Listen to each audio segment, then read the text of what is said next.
whether the obstruction itself has furthered Putin's aims. I'm not keeping anything under wraps. I couldn't care less. The notion that President Trump is a threat to American national security is absolutely ludicrous. They don't come to their senses. I'll do a national emergency. It's going to go to court and the wall won't get built. History will look back and say this was the most inept negotiation. He boxed himself in a corner. It's time to stop using us as pawns. This is New Day with Allison Camerata and John Berman. Welcome to our viewers in the United States and all around the world. This is New Day. It's Monday, January 14th, 6 o'clock in New York. What a weekend. And now we have more. Breaking news this morning. CNN has obtained transcripts that explain why the FBI opened an investigation into whether the President of the United States was working on behalf of Russia against American interests.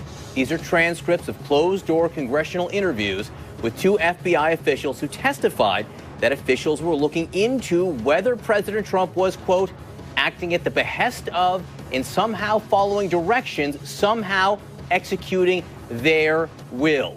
They here is Russia. This follows a weekend of just huge headlines. The New York Times revealing this FBI counterintelligence investigation of the president, and the Washington Post report that the president went to extraordinary lengths to hide details of his meetings with Vladimir Putin, even from his own administration. The paper reports that after one meeting with Putin, the president even took his interpreter's notes. As far as we know, that's unprecedented. Now back to the New York Times. They have an extraordinary couple of sentences that put this weekend in perspective. Quote, the president of the United States was asked over the weekend whether he is a Russian agent, and he refused to directly answer. If that's not enough drama, we are in day 24 of the government shutdown. It is now the longest in American history. A new CNN poll finds that most Americans blame President Trump for the shutdown, and a majority oppose his border wall. And even though 800,000 federal workers did not collect a paycheck on Friday, President Trump's economic advisor compares the shutdown to a vacation, saying that furloughed workers are, quote, better off. Meanwhile, more signs that Republicans are concerned that the standoff over the president's border wall is hurting their party politically. But let's begin with CNN's crime and justice reporter, Shimon Prokupecz, live in Washington with all of the breaking news this morning. Shimon. Well, you know, Allison, these transcripts really give us a window into some of what was going on in the FBI, some of their thinking. Now, these two transcripts of the two FBI officials' closed-door congressional interviews reveal on one end that there was the idea that Trump fired Comey at the behest of Russia. And then on the other was the possibility that Trump was completely innocent and was acting within the bounds of his executive authority. Now, James Baker, the then top FBI lawyer, described the FBI's thinking about Russia, saying, quote, that was one extreme. The other extreme was the president is completely innocent, and we discussed that too, he said. There's a range of things this could possibly be. We need to investigate because we don't know whether, you know, the worst case scenario is possibly true, or the president is totally innocent, and we need to get this thing over with. And so he can move forward with his agenda. Now, this is what James Baker told members of Congress in his closed-door interview with him. And then in another interview from another FBI lawyer, Lisa Page, who, as you will recall, came under fire for her anti-Trump texts with Peter Strzok. She told members the FBI considered investigating Trump for some time, saying, quote, it's not that it could not have been done.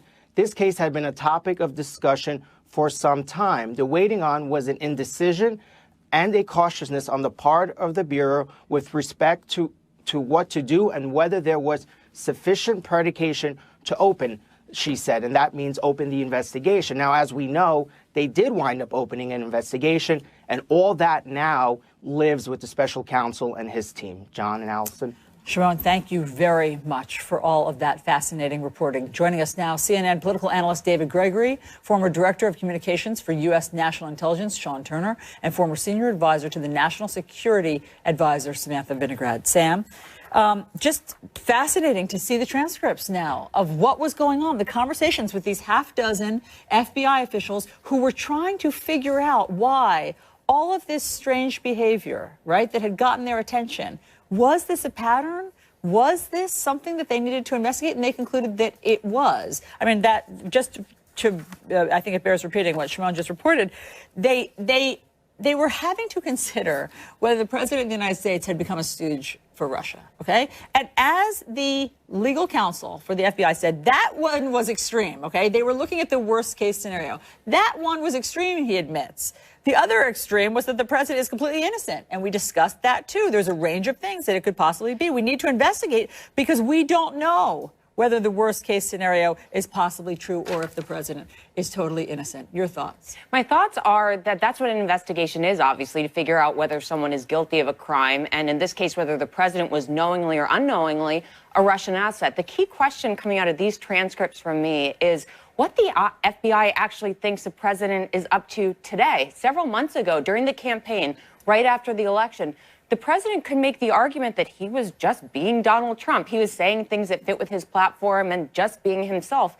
At this point, he has to have been briefed that what he is saying and what he is doing is parroting Russian propaganda and actively helping Putin's own operation against the United States. Yet he continues to keep doing exactly the same thing. And so you just have to wonder, if the FBI was looking at him several months ago, a year ago, are they looking at him today based upon the fact that despite knowing that he's helping Russia, he continues to do exactly the same thing? I think that's a really interesting question. And what this put in perspective for me is the reminder that what this is about was an attack, a Russian attack on the U.S. electoral system, and trying to find out the extent of that attack and trying to stop future attacks. And David Gregory, this jumped out to me in this text, in this transcript that James Baker, this is P106, or our control room knows. Not only would it be an issue of obstructing an investigation, but the obstruction itself would hurt our ability to figure out what the Russians had done, and that is what would be the threat to national security. In other words, David, and Benjamin Wittes has written extensively over the weekend about this, the obstruction that they were looking into, the president perhaps firing James Comey and some of the other events, the obstruction in and of itself was a type of collusion, trying to work with Russia to keep the extent of their attack secret. Right, and the president was pretty clear about why he was firing Comey. In his interview with NBC with Lester Holt, he said because he didn't like the Russia investigation. Now, part of why he didn't write it is also in these transcripts. The people involved, Lisa Page, Peter Strzok, they had expressed animus toward the president in a political view. They argued in testimony that didn't keep them from doing their jobs professionally, but that certainly raises real questions. But even if you muck all of that up with those agendas, as the president would try to do, you step back. John and I, you and I were on the air the day the president at the Democratic convention called on Russia to hack Hillary Clinton's emails, find missing emails. So he was doing this. He was not only directly working, rhetorically, with the Russians, calling on them to hack her emails, but was parroting aspects of their propaganda at a time when they were working surreptitiously at the time to destabilize the election with an online campaign. And then you bring it up to now, as Sam was just saying, and you wonder, what is this relationship with Putin? Why isn't the president being more forthcoming about it? It's beyond kind of manic and unprofessional. It raises very serious questions about what he's doing, given his history, given his penchant for authoritarian leaders and his expressed support for Putin and his style in the past. Sean, over on Fox, the president was actually asked about this weekend. He called in to Jeanine Pirro's show, and she asked him directly. Listen to this. Are you now, or have you ever worked for Russia, Mr. President? I think it's the most insulting thing I've ever been asked. I think it's the most insulting article I've ever had written. And if you read the article, you'd see that they found absolutely nothing. Not a no. Yeah, but I doubt that he would have said something like that on the air. But what do you think of all of this, even hearing his response? Yeah, I watched that segment, and I sat there thinking, Mr. President, the right answer is no. Look, I think what the president has done here is he's created an optic here where it's clear that there are aspects of this relationship with Vladimir Putin that neither his senior advisors and certainly not the public are aware of. And as a result of that, considering everything that's going on with people in the president's orbit who have been in touch with the Russians and with this investigation going on, the president has created this sense that he and Vladimir Putin have something that the rest of us need to know about. I don't think that the president. I'm of the mind the president probably has never been in a position to directly take orders and direction from Vladimir Putin. However, that doesn't matter, because if we go back and look at what happened on the campaign trail, and we look at what's happened up until now, as Sam was pointing out, the president has engaged in a series of actions that are not easily explained with regard to dealing with Vladimir Putin. And so we're in a situation where we hope that Bob Mueller will shed some light on the nature of this relationship, but we really don't know what it is the president and Vladimir Putin have between each other. And there is a difference between when you're president and when you're a candidate, especially when you have no political background. But as a candidate, what did Trump do? He said, look, anybody who comes forward with opposition research on my opponent, why wouldn't you open the doors? So it's Russians. Nobody around him is saying, you don't do that. Because he's hired a campaign manager who had extensive ties with Russia, and Ukraine's a Paul Manafort who is now in prison. And then as president, you know, there's this obvious petulance of the president who has decided that he, you know, is so tough on Russia, he's not going to give any quarter. And I mean, he apparently doesn't mind looking suspicious about all of this. And that gets, and Sam, I'm going to come to you with this question because I think it's so interesting. Sean brought up the idea that his own administration doesn't know the extent of the relationship between President Trump and Vladimir Putin. Why don't they know? Because he's keeping it from them. He's hiding from his own administration what he talks about with Vladimir Putin. This story in the Washington Post, let me read this for you, P114.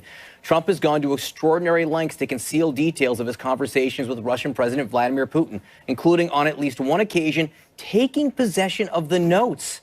Taking possession of the notes of his own interpreter and instructing the linguist not to discuss what had transpired with other administration officials. Every step that the president has made going into these meetings with Vladimir Putin has been a misstep from a counterintelligence perspective. The president's decision, for example, not to take an actual note taker into the summit with Putin in Helsinki means that he literally did not bring any human witness into his meeting to document what happened. Absent Vladimir Putin himself, he was unwilling to trust his own national security advisor, John Bolton, more than he was willing to trust Vladimir Putin to set the tone on this actual meeting. At this point, he has ceded the narrative to the Russia propaganda machine about what happened, what was said, and why. There is nothing, whether in the form of a memorandum for the record, notes from the meeting, or again, a human witness that was present, that can put forward his side of the story. In my experience, President Obama brought a note taker into meetings, gave a readout to appropriately cleared members of the team because he wanted people to know what happened so that they could actually use it to implement policy that helped the United States and not Russia, and then filed a memo for the record so that there was incontrovertible evidence for future presidents and for his own team about what happened.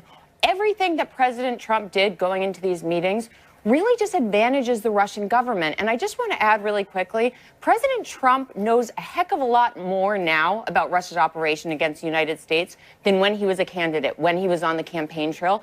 And yet he continues to make exactly the same decisions. Sean, I'm sorry, of all of the head-scratching, suspicious behavior, okay, that we've heard about over the past 2 years, this one is the most mind-blowing. He confiscated the notes from the sole note taker so that people in his administration would not know what he said between Vladimir Putin and vice versa. And by the way, Sean, if Helsinki is any indication of what was said, we know publicly when he sold out the U.S., publicly when he blamed America for Russia's interference. If that's what he said publicly, heaven knows what he said privately, and we'll never know because he didn't have people in with him and then he took the notes. Yeah, and I think that Helsinki moment is one that we will all remember for a long time.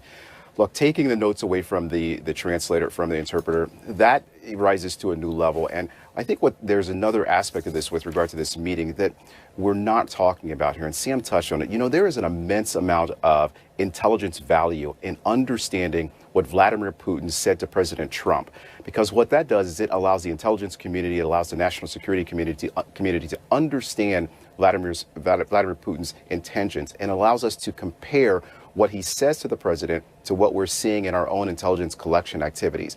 And so when the president does not share that information, and when he takes deliberate action to prevent that information from being shared with his own director of national intelligence, with his own national security community, what he's done is essentially trusting himself to determine whether or not Vladimir Putin is trustworthy. And anyone who knows anything about the Kremlin will tell you that that is, at best, naive. Well, we do know what the president thinks about that subject, and this is in the Washington Post story also. Let me just read you as we part here exactly what is in this story. Though the interpreter refused to discuss the meetings, officials said he conceded that Putin had denied any Russian involvement in the U.S. election, and that Trump responded by saying, "I believe you."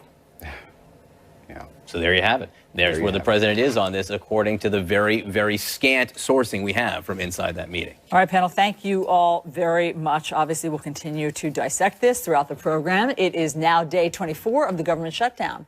Who do Americans blame for this? And has President Trump gained more support for his wall after talking about it so much and making his case? So we have our new CNN poll numbers to show you next. It is now day 24 of the longest government shutdown in U.S. history. A new CNN poll finds that most Americans blame the president. 55% think the president is responsible for the shutdown, compared to 32% who blame Democrats in Congress. This is 56% of Americans polled say they oppose the president's border wall versus 39% who say they approve of it. All this is having an impact on the president's approval numbers. 37% approve of how he's handling his job, while 57% at the moment disapprove. And that disapproval number has gone higher, 5 points higher, since last month. So let's discuss with David Gregory and John Avlon and congressional reporter for Politico, Rachel Bade. So John Avlon, when you've been looking at these numbers all morning, what does this mean about the messaging? What does this mean about who Americans are listening to? First of all, Donald Trump is spectacularly unpopular given the state of the economy and unemployment in particular at this point in his term. The disapproval number going up is significant. That's people who are really saying, I don't like this guy, not, oh, I think he's doing a great job.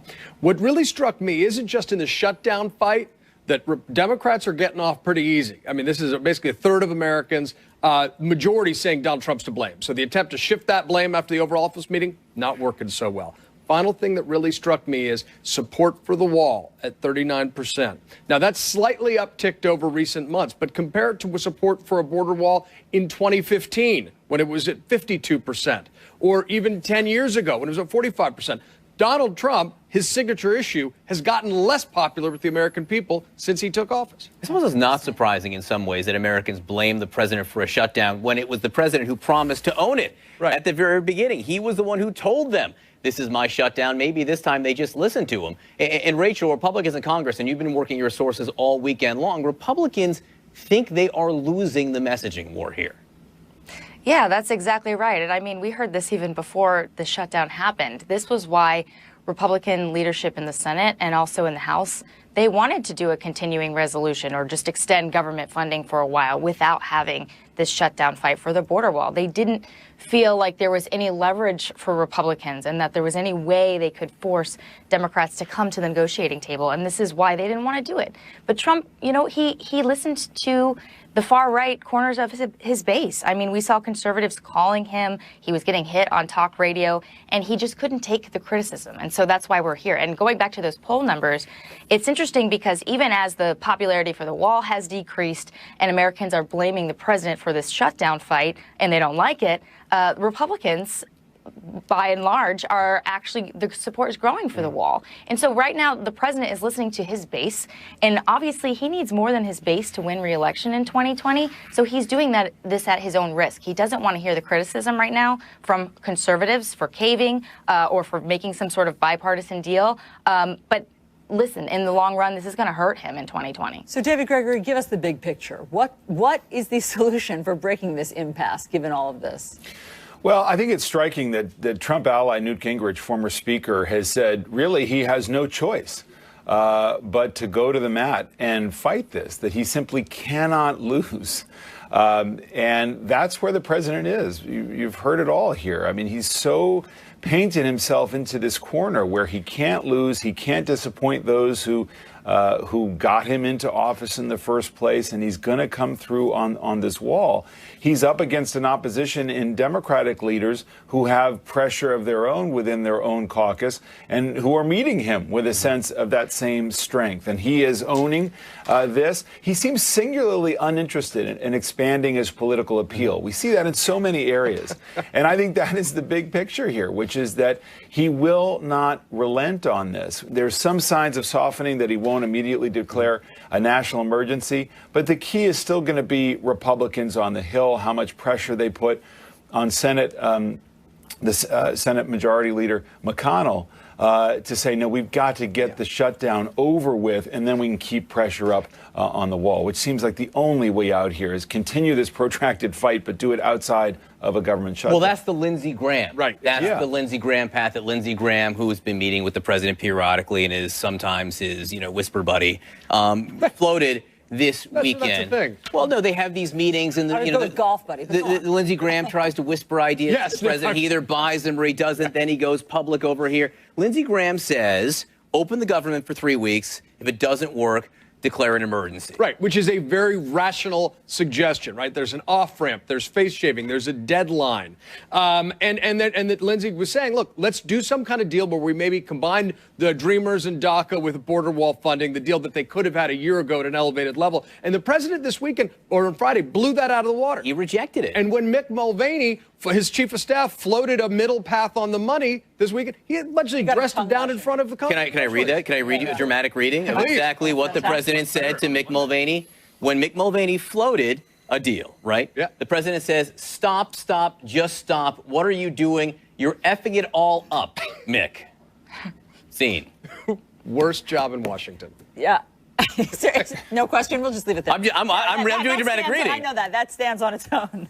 But my question is whether Democrats come to a point. In some of the polling I saw over the weekend, there was a little bit more give for Democrats to compromise here, and I wonder if they try to occupy some space here in days to come to say, look, we will own the end of the shutdown. We will own the solution. We're going to give some on this, maybe enough to end the shutdown and keep these negotiations going. I mean, I don't know whether they'd have to give the whole $5.7 billion. And just to piggyback on that, though, I was talking to some White House officials yesterday, and even though the president just on Friday said he was not interested in doing this whole Lindsey Graham DACA wall idea, people in the White House think that all of a sudden he is interested in it again. This is a problem. Again, he keeps flip-flopping. Does he want to do a deal? Does he not want to do a deal? And this is why Democrats don't trust him. But going back to those polls that you're talking about, yes, Democrats do. Some of them are feeling some heat back home and do want to do some sort of compromise. And yesterday I was hearing from the White House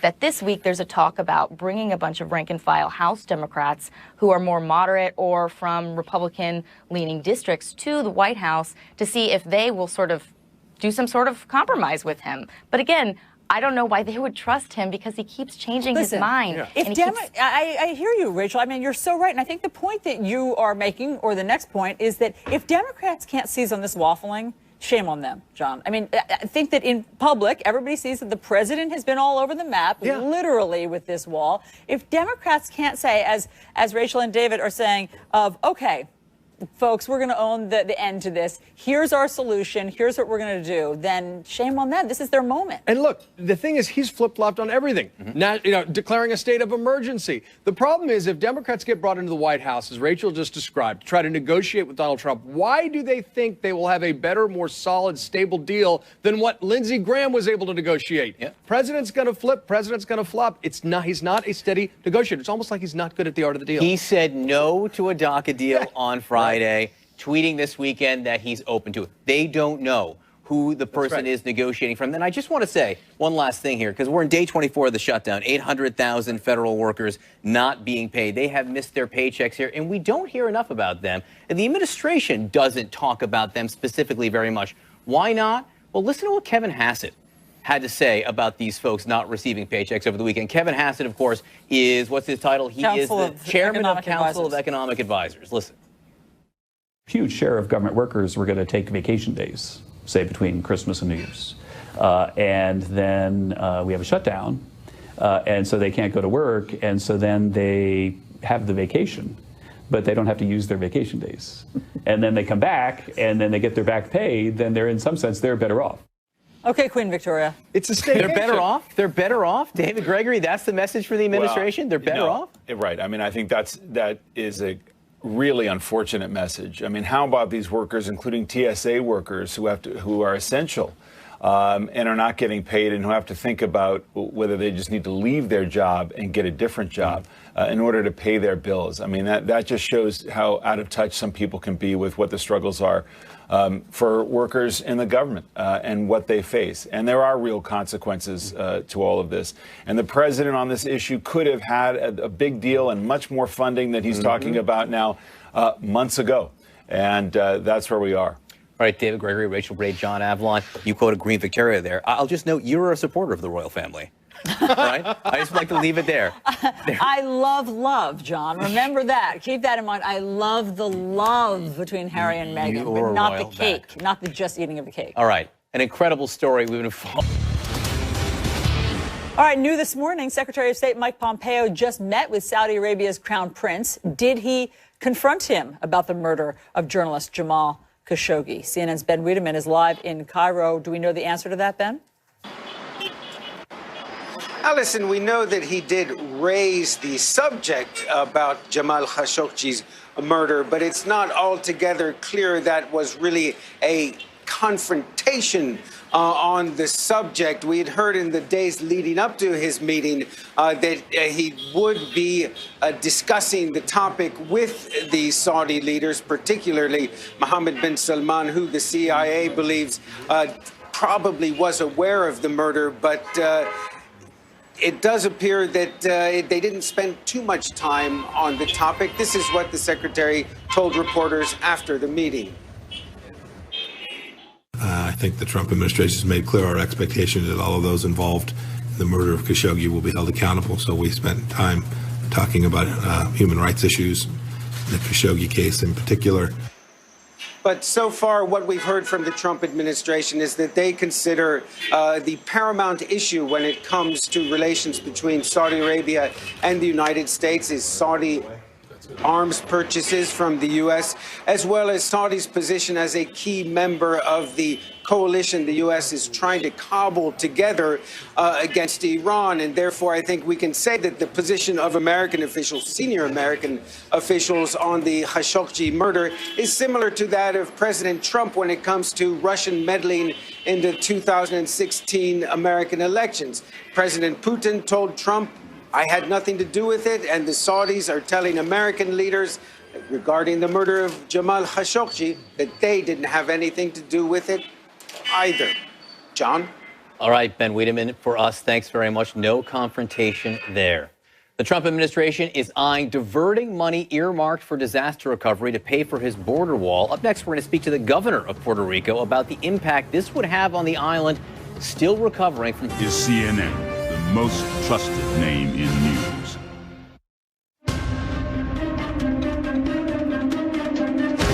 The Trump administration is considering diverting billions of dollars in unspent Defense Department disaster recovery funds for the construction of his border wall. These funds would be used if the president declares a national emergency.